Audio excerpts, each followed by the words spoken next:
दोस्तों ये सीरीज जीत और हार के परे है, इसलिए फिलहाल हम इस मैच के रिजल्ट की बात नहीं करेंगे, रोहित और कोहली के फ्यूचर की बात करेंगे। ठीक है, बात तो सही है। तो देखो ये मैच शुरू होने से पहले तहलका मच गया था जब अजीत आगरकर ऑस्ट्रेलिया पहुंचे थे। गौतम गंभीर के साथ उनकी फोटो वायरल हो गई थी और फिर ये रिपोर्ट किया गया था कि गंभीर और आगरकर दोनों ने मैच से पहले यशस्वी जायसवाल से एक लंबी डिस्कशन करी है। कोच और सिलेक्टर अगर किसी यंग प्लेयर से इतनी लंबी बात कर रहे हैं तो या तो उसको मोटिवेट कर रहे हैं या फिर उसको आगे का प्लान समझा रहे हैं, क्योंकि ये बात किसी से छिपी नहीं है कि आने वाले वक्त में रोहित शर्मा की जगह ओडीआई टीम में यशस्वी को जगह मिलने वाली है।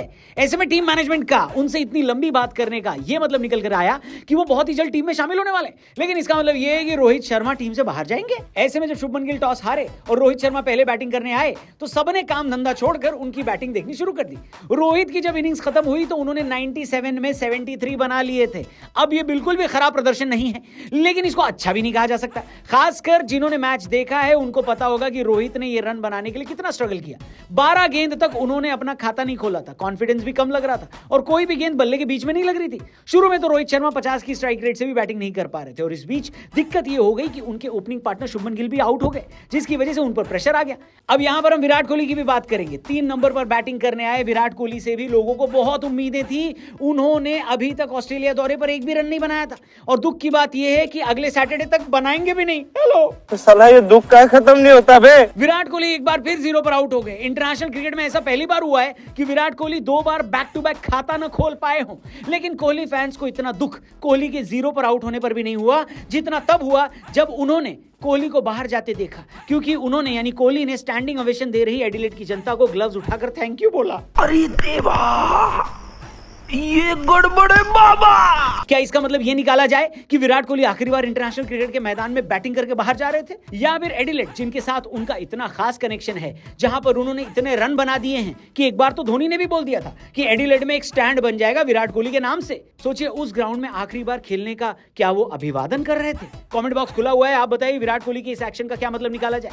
दूसरी तरफ शुरू से नर्वस दिख रहे रोहित शर्मा ने एक ही ओवर में 2 छक्के लगाकर अपनी लय तो हासिल करी, अपनी हाफ सेंचुरी भी पूरी करी। हमें लग रहा था कि अगर एक बड़ा स्कोर लग गया तो कम से कम रोहित शर्मा के ऊपर से ये प्रेशर चला जाएगा कि वो अगला मैच खेल भी रहे हैं या नहीं, लेकिन रोहित शर्मा 73 के स्कोर पर आउट हो गए। हाँ, उन्होंने श्रेयस के साथ मिलकर पार्टनरशिप बढ़िया करी और इंडिया को शुरुआती झटकों से उबार दिया। अभी आप लोग मुझे बताओ कि रोहित शर्मा की पारी आपको कैसी लगी? क्या ये परफेक्ट इनिंग थी या फिर इसको देखकर आपको लगा, क्या लगा? मजा नहीं आ रहा है। कमेंट करके आप बताना। रोहित के आउट होने के बाद श्रेयस अय्यर भी ज्यादा देर नहीं टिके, लेकिन अक्षर पटेल ने बढ़िया बैटिंग करी और भाई बहुत अंडररेटेड खिलाड़ी है यार ये।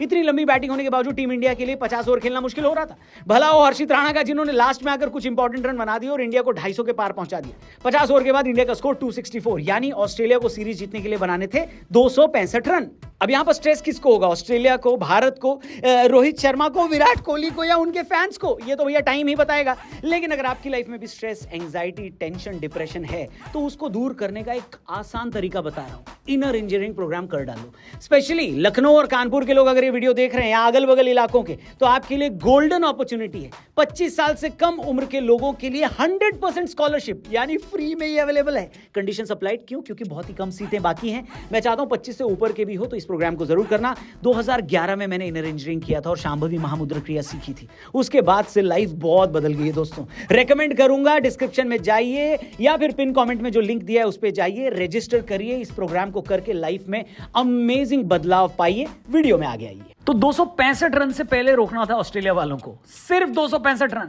आज के फास्ट पेस वाले जमाने में जब T20 में इतने रन बनने लगे हैं तो फिर वनडे में इतना रोकना भाई मुश्किल होता। ये बात हमको पता थी, लेकिन जैसा कि हमने आपको बताया बात सिर्फ सीरीज हारने की नहीं थी। बात इस सीरीज में ये थी कि क्या विराट और रोहित को हम आखिरी बार देख रहे हैं। ये सीरीज रिकॉर्ड के लिए जीतना इतना जरूरी नहीं था जितना जरूरी इसलिए था कि इस सीरीज से विराट और रोहित का फ्यूचर डिसाइड हो सकता है। लेकिन 265 कम पड़ गए, सिर्फ इसलिए नहीं क्योंकि हमारा टॉप ऑर्डर अच्छा नहीं चला, बल्कि इसलिए भी क्योंकि हमारे पास विकेट टेकिंग बॉलिंग ऑप्शंस भी कम थे। अर्शदीप सिंह को मिशेल मार्श का विकेट जल्दी मिला, हर्षित राणा ने भी दैत्य ट्रेविस हेड को जल्दी आउट किया, लेकिन ऑस्ट्रेलिया वाले कहीं भी इस मैच में अनकंफर्टेबल नहीं लगे।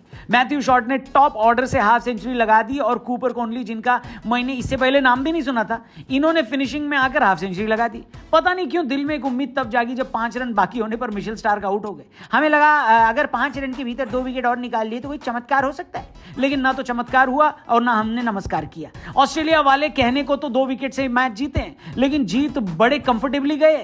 वो टीम जिसने चैंपियंस ट्रॉफी बिना मैच गंवाए जीती थी, अब ऑस्ट्रेलिया जाकर व्हाइट वॉश होने की कगार पर है। गजब बेइज्जती है। इस बेइज्जती पर थोड़ी और बात करनी जरूरी है, इसलिए हम आपसे मिलेंगे कल एक कड़क वीडियो के साथ। फिलहाल आप कमेंट बॉक्स में ये बताना कि क्या हमने रोहित और विराट को आखिरी बार खेलते देख लिया है, या फिर अभी एक और मैच बाकी है, या फिर आपको लगता है भैया ये दोनों 2027 भी खेलेंगे। जो भी आपकी ओपिनियन कमेंट करके बताना, चैनल को सब्सक्राइब करके जाना। कल मिलते हैं, जय हिंद।